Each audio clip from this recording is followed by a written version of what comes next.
Hey guys, today's video, let's learn how to create a template in CapCut. So first of all, launch your CapCut application and select your Me section. If you would like to create a template, you need to be a CapCut creator first. So as soon as you tap on Me section, you will see Apply to be a creator. Tap onto it. And likewise, what you have to do is you have to type in your date of birth, email address, link your TikTok account, and also mention your social media handle. And likewise, if you have any reference code, add it here. Check the box and select Submit.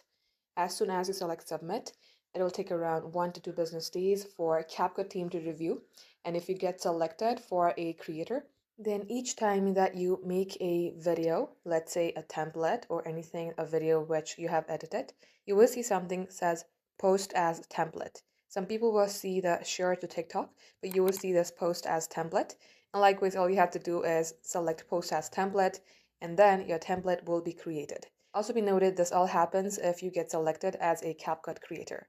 Thank you all for watching, guys. If it helped, leave a like and sub. We will catch you up soon.